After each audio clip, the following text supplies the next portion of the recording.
Let's be honest. American sexuality is a goddamn dumpster fire. We're all walking on eggshells, so terrified of being the next weirdo on the Neighborhood Watch Facebook page that we can't even have a normal conversation. The other day, a teenage girl started chatting with me while I was walking my dog. She was just being friendly, and I was scared shitless. What would the neighbors think? An adult man talking to a kid? She started it for fuck's sake. Is that level of paranoia normal now? And while we're at it, what's the deal with titties? Why are men's chests public property and women's are a national secret? What kind of puritanical holdover bullshit is that? There was some chatter after the last election about a sex strike, inspired by South Korea's 4B movement, where women swore off men entirely. It was a bold idea that, of course, went absolutely nowhere. But here's the thing. A massive shift between men and women has been brewing for a while. Women are quietly leading a drift away from traditional relationships, and the numbers don't lie. According to Pew Research, 38% of U.S. adults were unpartnered in 2019, up from 29% in 1990. Even crazier, half of single adults weren't even looking to date. And get this, while 61% of single men were still desperately swiping right, only 38% of single women gave a damn.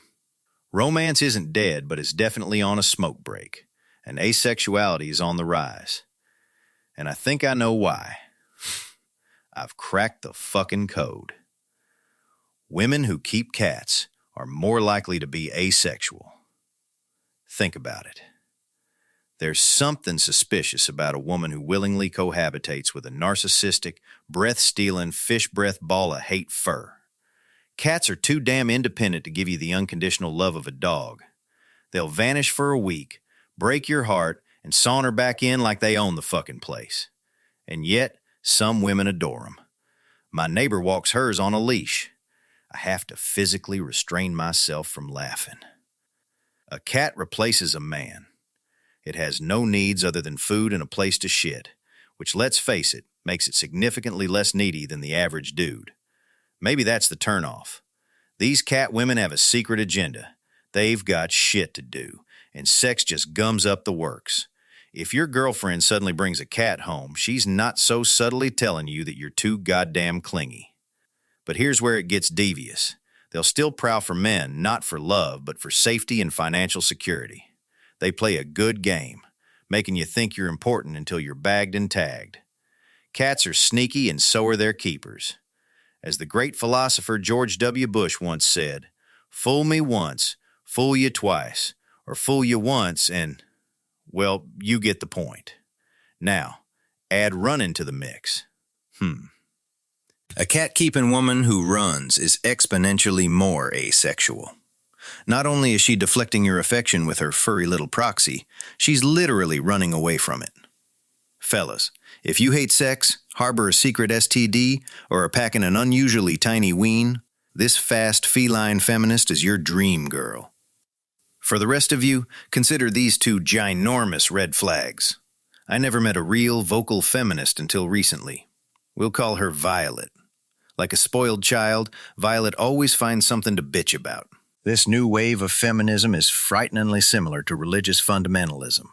An absolute, unshakable conviction in its own flawed righteousness. What's the big feminist fight today? Fucking cat calls. A tiny, loud-as-hell regiment of women believes unsolicited compliments should be a criminal offense. They're so angry that it's hard to tell who they are behind their anonymous social media profiles. But based on my observations of Violet, here's my best guess at a profile of today's feminist. White women with short hair. They chop it all off to avoid male attention because, you guessed it, they're probably asexual. Natural blondes over 26.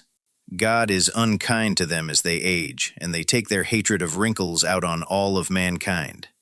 Overeducated career women. They're pissed they spent their prime childbearing years in a library. Women who own cats. Again, a cat is a well-known heterosexual male repellent. Women with jacked-up testosterone. She's hyper-competitive and basically a dude, but she's mad she's not accepted as one.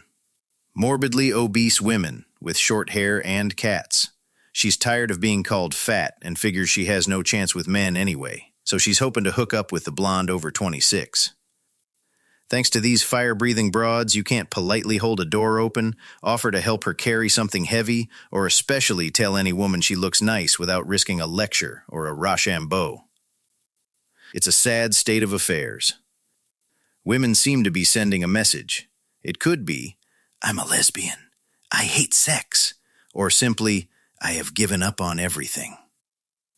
So if women are checking out, what happens to the men left behind? Until the sex bots come down in price and get a wee bit more realistic, which is totally coming, and we'll talk about that in a sec. Men got creative. Option 1, the titty bar. Daddy wants to get his groove on, but mom's libido mysteriously shut down right around the time the cat showed up and she started training for a 15K.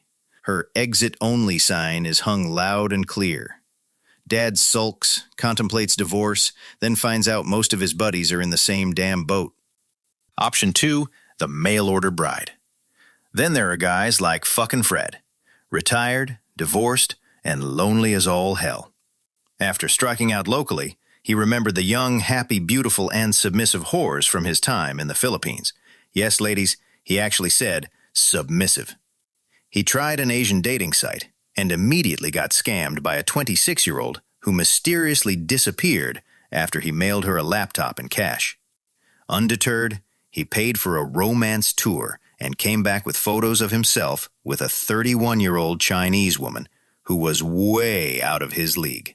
He went back to bring his new bride home on some hideous aberration of government called an engagement visa, and never saw Fred again. When I asked the mailman, he said someone returned his mail, and it was marked deceased. These arrangements are a psychological and monetary minefield built on desperation and fantasy. Can they lead to true happiness? Maybe. I saw a lot of these 70-year-old men toting around much younger Filipino women in Florida, but I still have my fucking doubts. So there you have it. Women are replacing men with cats and cardio, and men are either buying wives or renting boobs. What a fucking time to be alive. Fortunately, the proliferation of sex robots is in the near future. Artificial intelligence and cloned human voices will drive the conversation however you want, and she won't ever give a flying fuck what you say to her or want to talk about.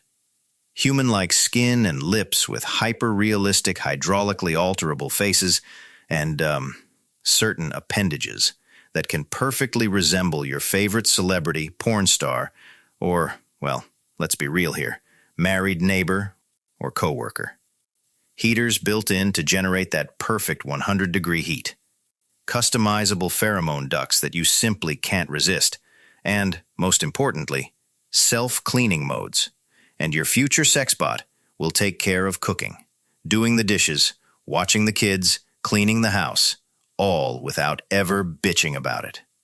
Oh, to keep things really interesting, she'll feature an endless supply of inputs, some of which might only appear on the most twisted alien species you could imagine. And she won't even want a cat. So, yeah, that's all coming, pun intended. So, Violet, I hope you fucking enjoy the hell you've sown. Good luck out there. You're fixin' to need it.